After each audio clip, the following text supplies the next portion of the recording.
तो आज central government parliament में एक बहुत ही अलोकतांत्रिक और असंवैधानिक बिल दिल्ली के संबंध में लेके आई है। केंद्र सरकार दिल्ली सरकार को चलाने का जो GNCTD एक्ट है, ये एक्ट है government of national capital territory Delhi act. इसमें बदलाव करने के लिए एक अमेंडमेंट बिल लेके आई है। ये जो बिल है, ये जो अमेंडमेंट लेके आ रही है केंद्र सरकार, भारतीय जनता पार्टी की सरकार, ये जैसा मैंने कहा कि संविधान के खिलाफ है और साथ साथ लोकतंत्र के खिलाफ है। इस बिल में लिखा हुआ है, ये बिल है, अमेंडमेंट बिल, इसकी कॉपी है। ये एक पन्ने का बिल है कुल मिला के, और इस बिल में लिखा हुआ है कि दिल्ली सरकार, मतलब इस बिल के लागू होने के बाद दिल्ली सरकार का मतलब होगा लेफ्टिनेंट गवर्नर। दिल्ली में चुनी हुई सरकार का मतलब अब कुछ नहीं रह जाएगा। दिल्ली में सरकार का केवल एक मतलब होगा, लेफ्टिनेंट गवर्नर। ये बहुत ही खतरनाक अमेंडमेंट है, लोकतांत्रिक हिसाब से देखें और संविधान के हिसाब से देखें, दोनों तरफ से।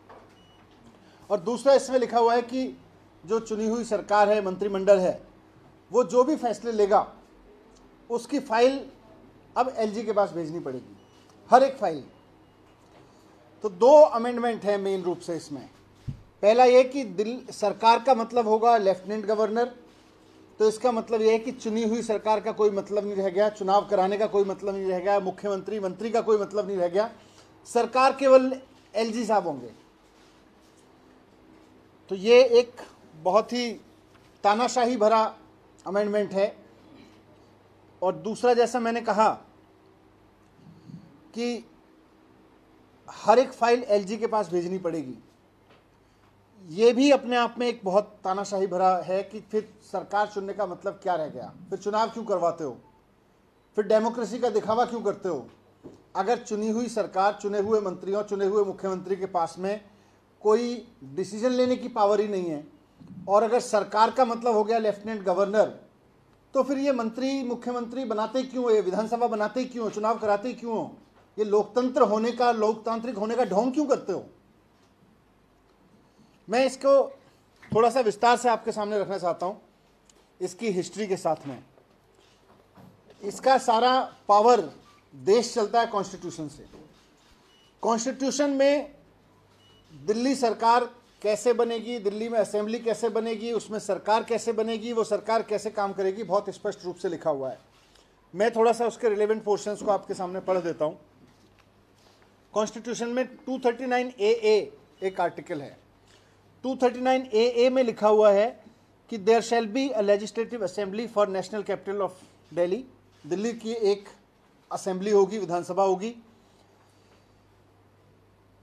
This assembly shall have power to make law for the whole और any part of the subject of the national capital territory with respect to any of the matters enumerated in the state list or in the concurrent list, except matter with respect to entries 1, 2 and 18 of state list। मतलब यह है कि दिल्ली में एक चुनी हुई assembly होगी, संविधान में लिखा हुआ है, और इस चुनी हुई विधानसभा के पास स्टेट लिस्ट और कंकरेंट लिस्ट में शामिल सभी विषयों पर एंट्री नंबर 1, 2 और 18, मतलब पब्लिक ऑर्डर, पुलिस और ज़मीन, इन 3 मसलों को छोड़ के बाकी सारे मसलों पर, दिल्ली के क्षेत्र में आने वाले सभी मसलों पर कानून बनाने का अधिकार होगा। मेक लॉ, कानून बनाने का अधिकार होगा। ये इसमें संविधान में साफ साफ लिखा हुआ है। आगे लिखा हुआ है कि संविधान, ये विधानसभा के साथ साथ दिल्ली में there shall be a council of ministers consisting of not more than 10%, उसका पूरा कंपोजिशन है। और ये there shall be council of minister of not more than 10% of the total number of members in the assembly with the chief minister at the head of aid and at the head to aid and advise the lieutenant governor। सारे संविधान में राज्यों के पास में यही होता है, और इसी तरह से यही बात यहाँ लिखी हुई है कि एक चुना हुआ मंत्रिमंडल होगा, मुख्यमंत्री होंगे और वो एड एंड एडवाइस करेंगे लेफ्टिनेंट गवर्नर को। यही केंद्रीय मंत्रिमंडल का मतलब होता है, यही दिल्ली के बाकी राज्यों के मतलब का होता है। इस संविधान में आगे लिखा हुआ है कि प्रोवाइडेड, और ये सब अपने लॉ बनाएंगे और बाकी सारा फंक्शनिंग करेंगे, इसमें ये लिखा हुआ है संविधान में, provided that in case of difference of opinion between the LG and ministers on any matter, LG shall refer this to president. अगर एलजी और चुनी हुई सरकार के बीच में कोई मतभेद होगा तो वो मामला प्रेसिडेंट को जाएगा और प्रेसिडेंट के हिसाब से उस पर काम होगा। ये सिंपल सी भाषा में लिखा हुआ है। ये इसलिए कहा क्योंकि 2015 में जब आम आदमी पार्टी की सरकार ने ईमानदारी से काम करना शुरू किया और जनता के मुद्दों पे काम करना शुरू किया और भारतीय जनता पार्टी की केवल 3 सीटें रह गईं, तो भारतीय जनता पार्टी ने पिछले दरवाजे से लेफ्टिनेंट गवर्नर के जरिए इस संविधान का ये इंटरप्रिटेशन कराना शुरू किया कि एलजी सरकार है, जबकि इसमें साफ साफ लिखा हुआ है कि चुनी हुई सरकार होगी और चुनी हुई सरकार सिस्टम को चलाएगी लेफ्टिनेंट गवर्नर का एड एंड एडवाइस पे। तो तत्कालीन लेफ्टिनेंट गवर्नर साहब ने बिल्कुल तानाशाही के तरीके से कहना शुरू कर दिया, मैं ही सरकार हूं, मैं ही सरकार हूं, मैं ही सरकार हूं और आप कुछ नहीं कर सकते हो। उसके खिलाफ हम हाई कोर्ट में गए, हाई कोर्ट ने भी वही जजमेंट दे दिया उनके फेवर में। उसके बाद हम सुप्रीम कोर्ट में गए, सुप्रीम कोर्ट में ये मसला कॉन्स्टिट्यूशन बेंच के सामने गया।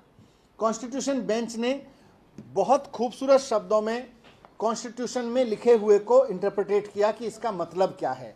मैं वहां से कॉन्स्टिट्यूशन जजमेंट के पैरा नंबर 2277 से कुछ लाइनें आपके लिए पढ़ना चाहता हूं।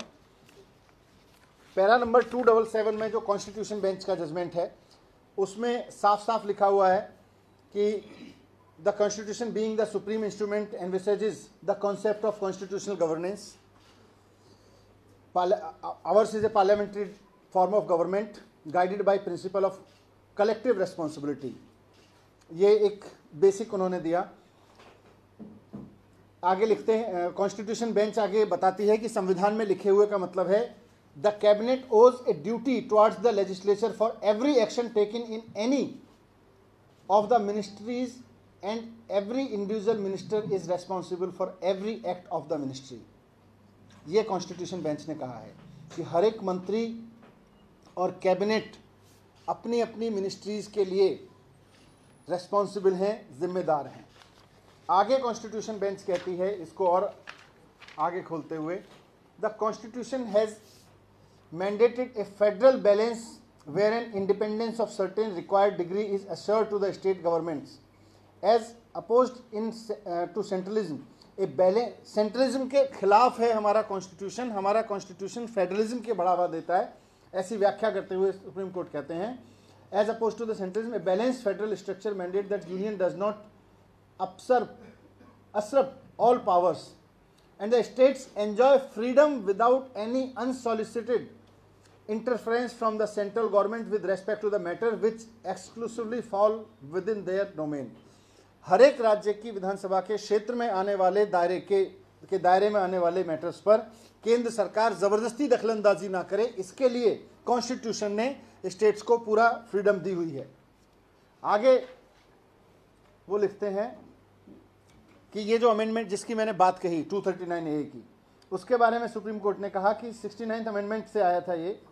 पार्लियामेंट ने दिल्ली में रिप्रेजेंटेटिव फॉर्म ऑफ गवर्नेंस स्थापित की है।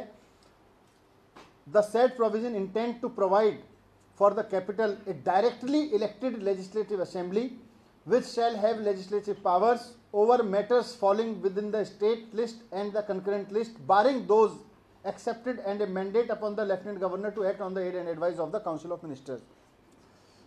3 सब्जेक्ट को छोड़ के उसके लिए उन्होंने बताया कॉन्स्टिट्यूशन ने कि लेजिस्लेटिव असेंबली और सरकार को दी है। The legislative assembly of the Delhi also has the power to make law over all those subjects which figure in the concurrent list and all but 3 excluded subject in the state list. फिर से उसी बात को दोहराया। आगे लिखते हैं, the executive power of the council of minister of Delhi spans over all subject in the concurrent list and all but those 3 subjects. Assembly को भी पावर है, कैबिनेट को भी पावर है, काउंसिल ऑफ मिनिस्टर्स को 3 सब्जेक्ट्स को छोड़ के कॉन्स्टिट्यूशन के ऑर्डर में, कॉन्स्टिट्यूशन बेंच के ऑर्डर में, सुप्रीम कोर्ट के ऑर्डर में साफ साफ लिखा हुआ है।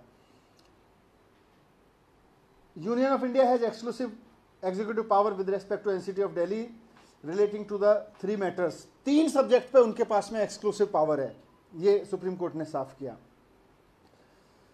In the state list in respect to which the power of the Delhi legislature has been excluded. In respect of other matters, the executive power is to be exercised by the government of NCT of Delhi. Delhi सरकार बाकी सारे matters पे 3 subject को छोड़ के executive power use करेगी, ये भी लिखा है. आगे लिखते हैं द एड एंड एडवाइस का meaning. The meaning of aid and advice employed in the article 239 AA has to be constituted to mean that the Lieutenant Governor of NCT of Delhi is bound by aid and advice of the Council of Ministers, and this position holds true to so long as the Lieutenant Governor does not exercise his power to differ. The Lieutenant Governor has not been entrusted with any independent decision making power. ये जो amendment ये ला रहे हैं, ये साफ साफ कह रहे हैं कि आपको हर एक डिसीजन एलजी के पास भेजना पड़ेगा, हर एक फाइल भेजनी पड़ेगी, और एलजी सरकार है. सुप्रीम कोर्ट कहते हैं कि कॉन्स्टिट्यूशन में साफ साफ लिखा हुआ है कि lieutenant governor has not been entrusted with any independent decision making power. He has to either act on the aid and advice of the council of minister और has to differ and send it to the president. फिर constitution कहता है कि अगर किसी मामले में lieutenant governor any matter, अगर लेफ्टिनेंट गवर्नर और मिनिस्टर के बीच में डिफरेंस ऑफ ओपिनियन है तो एनी मैटर को भी कॉन्स्टिट्यूशन में लिखे हुए एनी मैटर को भी बहुत अच्छे से इंटरप्रेट किया है सुप्रीम कोर्ट ने 4 जुलाई 2018 के जजमेंट में. The words any matter employed in the proviso of 239A can not be inferred to mean every matter. इसको हर एक मामला नहीं समझा जाएगा, एनी मैटर का मतलब होगा. The power of lieutenant governor under the set proviso represent the exception and not the general rule which has to be exercised in exceptional circumstances by the LG. बहुत रेयरेस्ट मैटर्स में ये use होगा, exceptional circumstances में use होगा. हर एक मामले में any matter का मतलब है कोई बहुत रेयरेस्ट मामला, हर एक मामला नहीं है. जबकि ये अमेंडमेंट कहता है कि हर एक मामला एलजी के पास में भेजना पड़ेगा.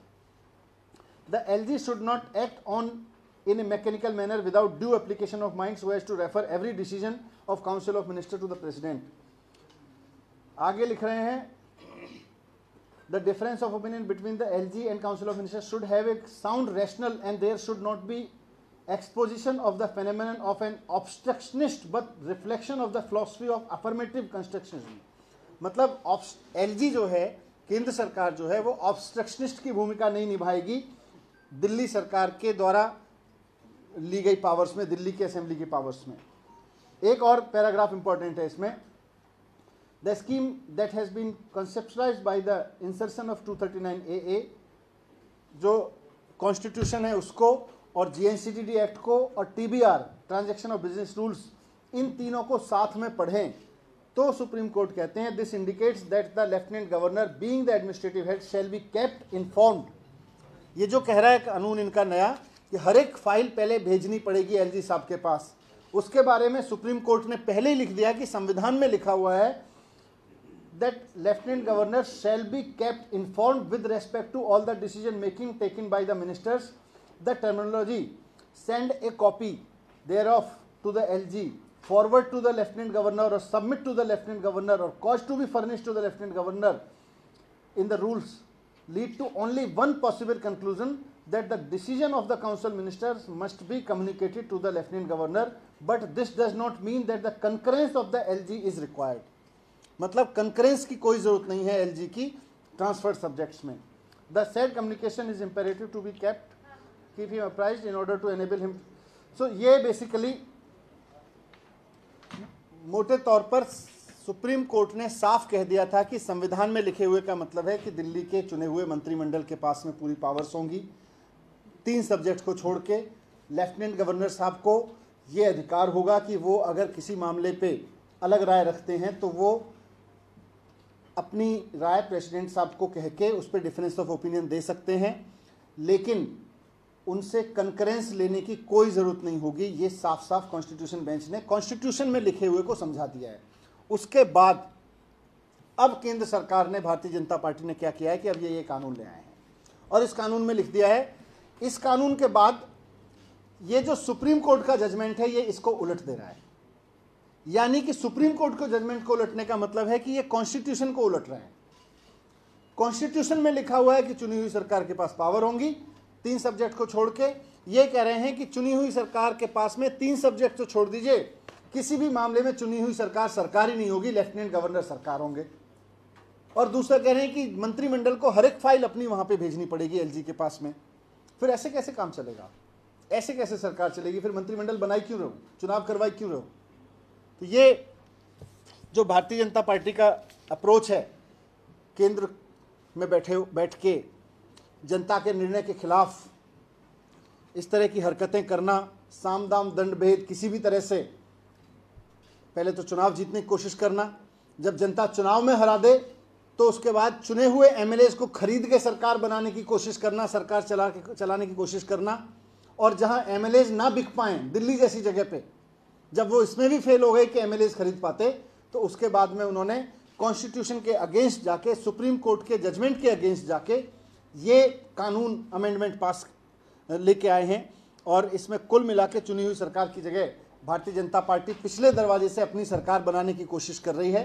ये सवाल सिर्फ आम आदमी पार्टी और भारतीय जनता पार्टी का नहीं है, ये इस देश के संविधान के ऊपर बहुत खतरा है कि केंद्र में बैठी हुई सरकार क्या कोई भी कानून पास करके जनता द्वारा चुनी गई सरकार को साइड करके गवर्नर और लेफ्टिनेंट गवर्नर के जरिए सरकार चलाने का नया तरीका खोज के लाई है, वो भी तब जबकि उसके खरीदने पे उसको एमएलएज नहीं मिल रहे या जनता ने उसको जीरो पे कर दिया। तो ये बहुत गलत चीज़ कर रहे हैं। मैं आपके सामने रखना चाह रहा था, अनकॉन्स्टिट्यूशनल इलीगल चीज़ कर रहे हैं। अभी देखेंगे, सारा लीगल एक्सपर्ट से बात करके जो भी ऑप्शंस हैं वो तलाशेंगे कि इसको कैसे करना है।